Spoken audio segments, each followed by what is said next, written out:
Vous parlez du Brésil, Montebourg en a parlé pendant. Vous parlez de la souffrance des peuples, Mélenchon en a parlé. Vous parlez de protectionnisme, vous parlez de la Chine. Et figurez-vous, vous mangez des tartines le matin, je pense que M. Hollande aussi. Tout cela, nous l'entendons par ailleurs. Alors, je vais vous reposer la même question, mais à l'envers.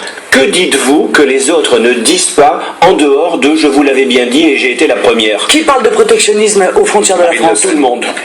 Pardon ? Aux frontières de la France ? Non. Aux frontières, vous avez raison. Aux frontières de la France, vous avez parfaitement raison. Qui parle de revenir, voilà. qui parle de revenir sur la loi de 73 et de rendre à la Banque de France la prérogative de prêter au Trésor ? Plus ou moins, vous n'êtes pas la seule. Non, qui ? Écoutez, ça serait une folie. On est dans le moment du débat. Alors qui ?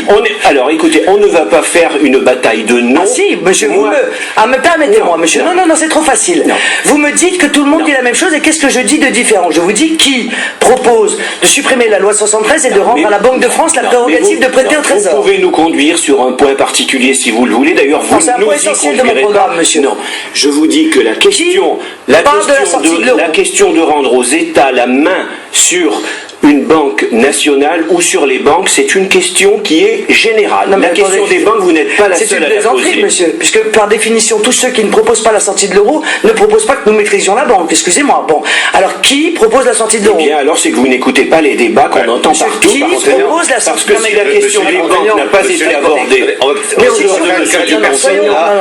la question de mettre au pas les banques, vous l'avez peut-être entendu dans la primaire socialiste. Monsieur, soyons s'il vous plaît sérieux. J'ai bien compris que vous aviez un petit penchant affectif pour les socialistes, mais il n'en demeure pas moins. Je vous oppose les socialistes parce que je suis chargé de vous apporter la contradiction. Je recommence.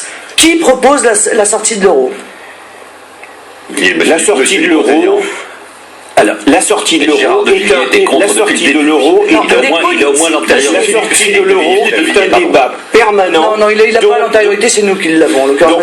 Écoutez, c'est un débat permanent dont vous seriez en quelque sorte le degré maximum. Mais la question de la sortie plus ou moins de l'euro, de créer un euro du Nord, un euro du Sud, si vous ne l'entendez pas, c'est que nous n'écoutons pas les mêmes radios. Non mais monsieur, à faire un euro du Nord et un euro du Sud, ça n'est pas sortir de l'euro.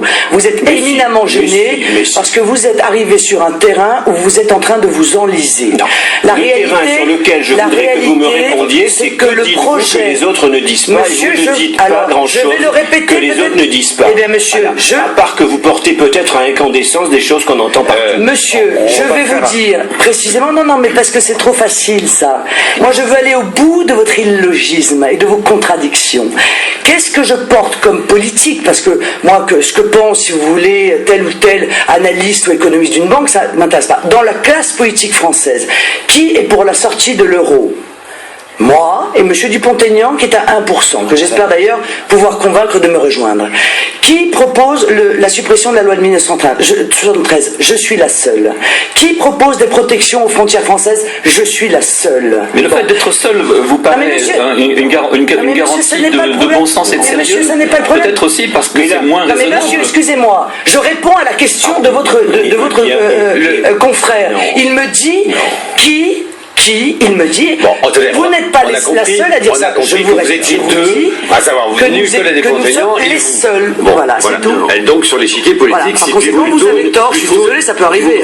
Vous ne pouvez pas réduire l'immense... Oh, ça vous agace. Oh là là, ça vous agace. Je ne suis pas agacé du tout. Pourquoi voulez-vous que je sois agacé ? Ce qui m'agace un peu, c'est qu'on ne va pas faire un débat de tête Marine Le Pen et Berger. On voudrait comprendre un peu quel est le